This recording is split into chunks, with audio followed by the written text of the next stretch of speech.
particular device was not a part of the cloud-based sync.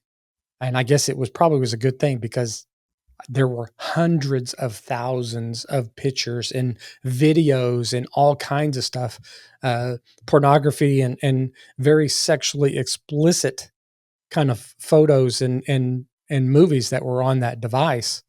And obviously, the number one thing was to get a report that showed the dates and the times of the timestamps of all these photos, so that they can synchronize that when the child was in his possession. And then, obviously, I had to go through all the pictures and pull out the ones that were of the wife. And I wish it was that simple. It's like, oh well, here's the picture of the wife, and usually, in what I found out was that those pictures that I was seeing of people being very intimate, I couldn't see their face. So I didn't know if it was the spouse or not, if it was the wife or not. I wasn't sure. So there were several videos and pictures that I had to kind of separate out so that we could have the wife come in and identify these particular photos. And yeah, there were obviously some very specific photos that I found that were obviously taken by somebody's camera. It didn't look like it was downloaded from the internet. That obviously caused some huge problems.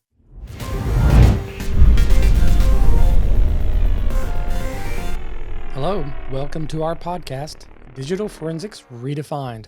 I'm your host, Calvin Weeks. And I'm your co-host, Rob Walensky. Digital Forensics Redefined. There is only one truth, but multiple techniques to find the truth with digital forensics.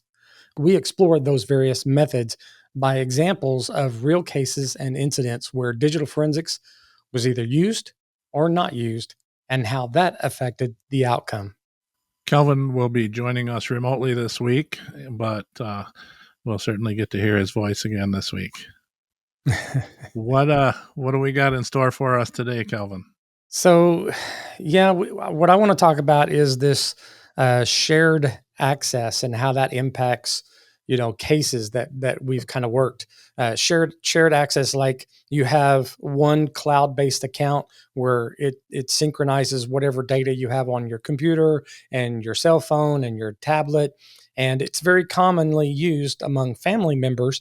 So, like, I know for me and my family, I have a shared cloud account that whenever we take pictures, it just automatically stores it on that cloud account and automatically synchronizes. So every one of my family members can automatically see any pictures that is taken by any one of the family members. So it has some benefits, but it also has some drawbacks. Yeah. So is that a common thing that people do that? Because I don't do that. Well, sometimes people do it inadvertently and they don't really realize it. So, like, for example, it's probably more common on an Apple type device because you have the iCloud account. And a lot of times they want to be able to share the iCloud because you can buy more storage for the iCloud, right? You pay more money and you get more storage. Well, in order for all the family members to take advantage of that storage that you bought and not buy one for each family member, because that gets pretty expensive, well, then you just share the same iCloud account. And all that's good if that's your intention and you remember that. But if you end up taking pictures that you don't want another family member to see, that could cause some problems. Now, is this applicable to Android devices as well? It is. So, I have an Android device. All of my family members have an Android device, and I do have a cloud-based service that everybody's connected to. So whenever we have pictures or, music even, or videos and things like that we do, it's just automatically shared to that cloud account and automatically synchronized so that everybody has access to be able to see any of the pictures or any of the music or files or whatever we have. Sure. So, judging on your initial comments regarding this, I'm guessing that we're going to hear about an instance where maybe this wasn't such a great idea. Yeah, I mean, it can come back to bite you if 2 years later you forget that you've got that kind of service.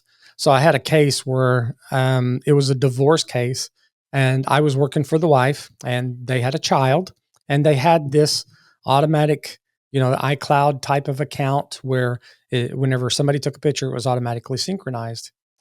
And during this divorce, I mean, obviously, people get pissed off at each other and do stupid stuff. And whenever the husband decided, well, now he's back on the market, he's taking pictures of himself, nudie pictures of himself, and sending them to his girlfriend or whatever. And lo and behold, that stuff automatically got synchronized to the cloud, and it caused problems, being that those pictures were distributed obviously to a minor child, and obviously it was brought up, and I actually got the police involved with that as well. So it did not bode well for that to be set up, because I guess he forgot about it or didn't care, one of the two.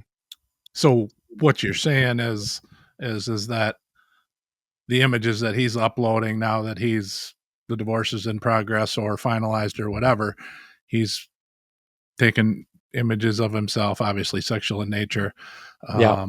and they're uploading to the cloud from his soon-to-be ex or his ex-wife, Yeah. who their common child also can see all the images.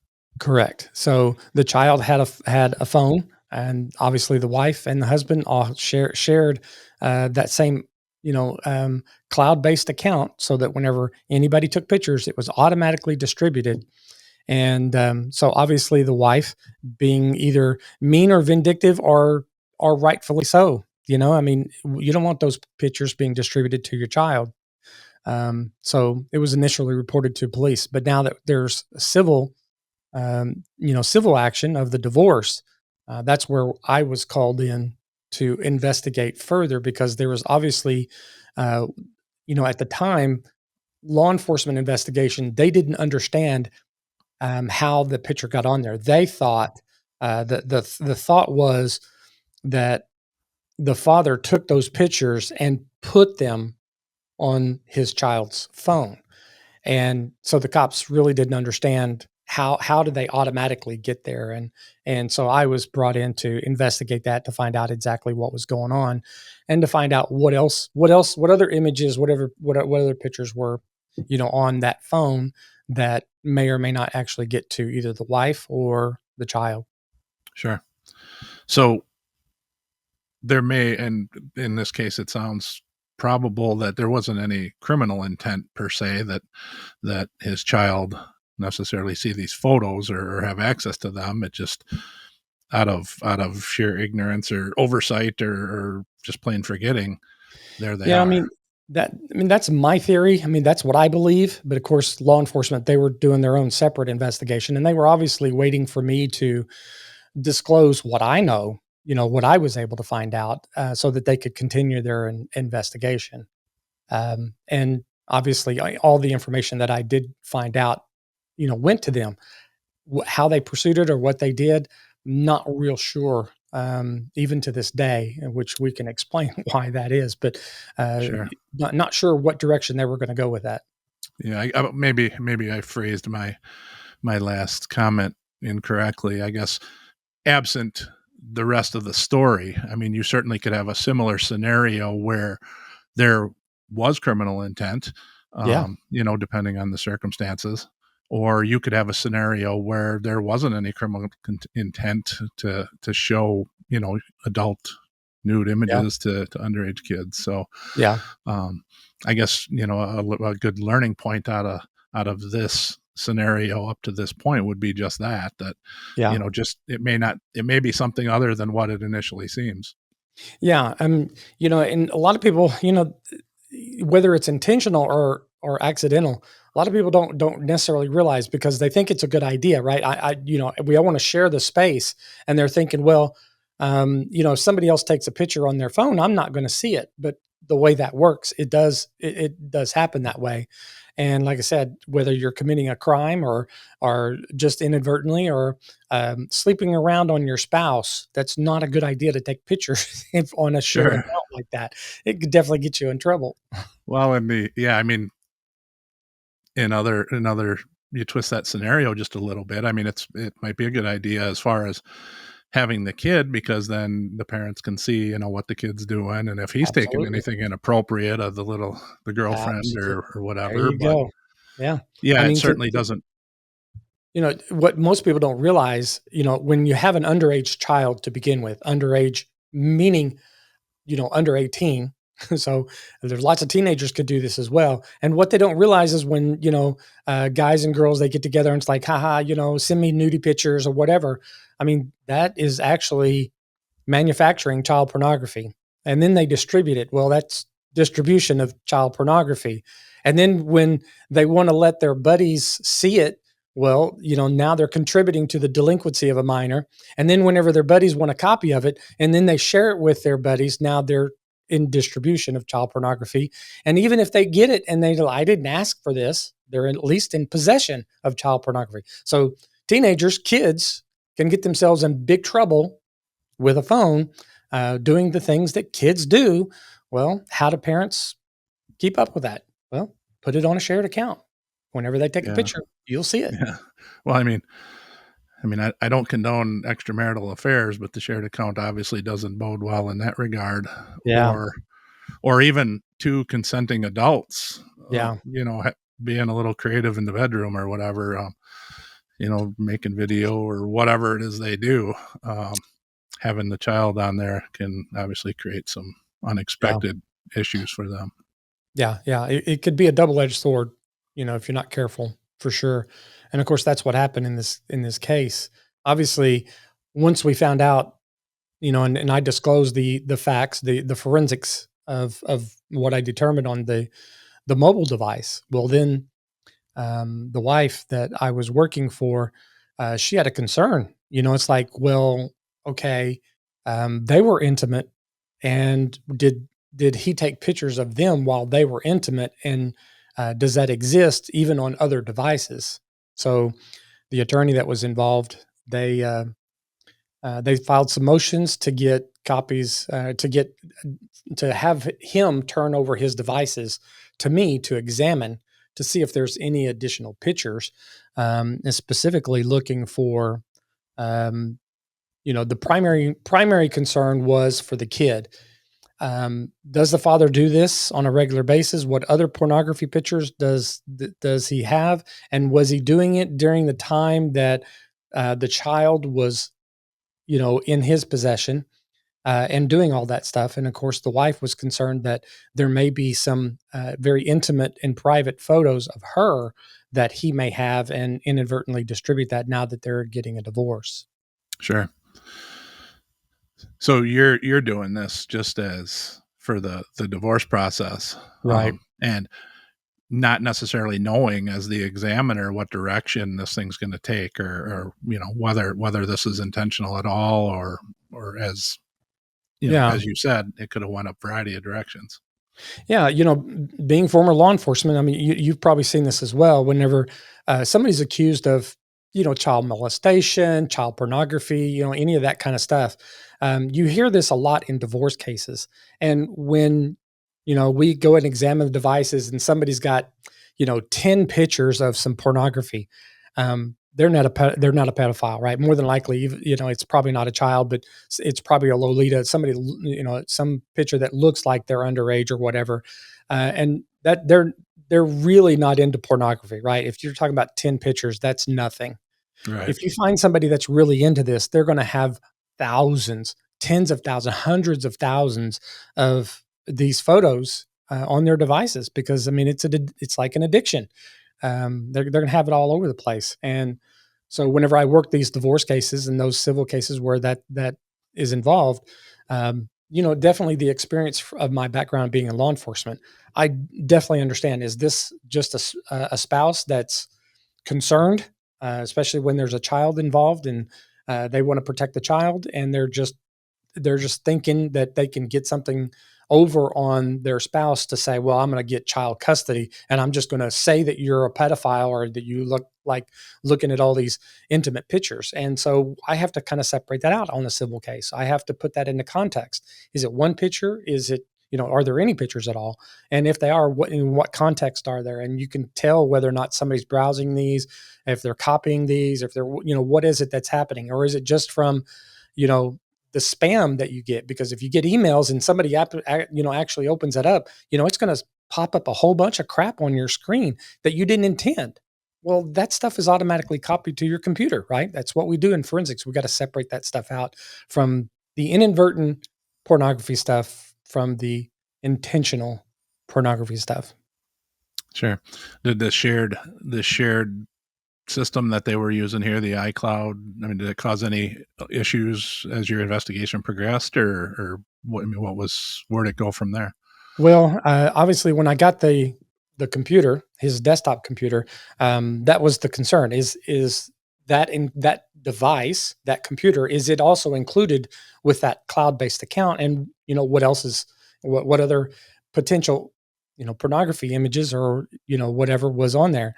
And of course, looking at that particular device was not a part of the cloud based sync, and I guess it was probably was a good thing because there were hundreds of thousands of pictures and videos and all kinds of stuff, pornography and very sexually explicit kind of photos and movies that were on that device.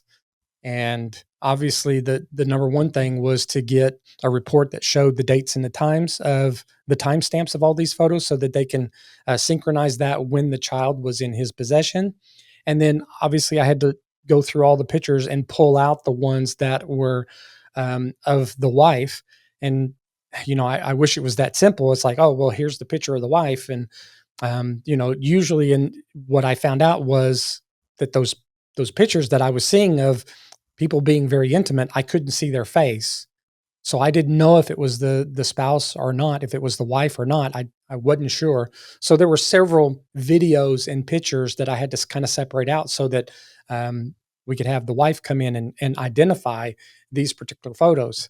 And yeah, there were obviously some very specific photos that I found that were obviously taken by somebody's camera.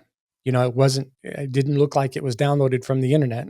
That obviously caused some huge problems. Sure. Sure. So what ultimately did you end up doing with that case, or what was your Well, involvement in it? there were obviously the spouse, the wife, she had to come in and identify those intimate photos, and she was able to say that that was not her.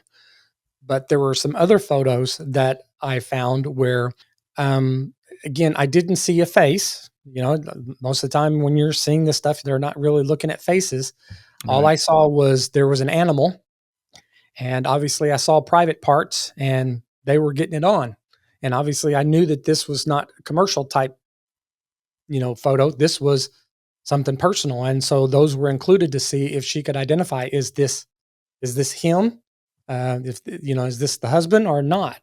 Right. Um, and when she come back about that, she said, "Yeah, it's either him or his brother, and it's whenever they were hunting together because they would always go hunting together." Um, Obviously, the animal was dead. I don't think an animal like that is going to just lie there and let them do the things that they were doing to to that Sure. particular Sure. animal. So it was horrible, horrible. Sure. So, I mean, multiple, I guess, points of emphasis in your scenario or your case here is, things we've already talked about, the shared iCloud. I mean, that, or, as well as the Android. Um, those are conscious decisions and things you need to be aware of when you set up these accounts. It's certainly, it's a simple setting on a phone that can create lifelong issues Yeah, or some real significant matters as, when things go south in a marriage or when a child gets viewing images that may or may not have been intended for that. yeah, yeah. This case, it ended obviously um, in ways that was not intended. What maybe, and I can't speak to what his motivations were, what their motivations were. Maybe it was to protect their child. Maybe it was to save money on a shared account. Maybe it was inadvertent. I don't know.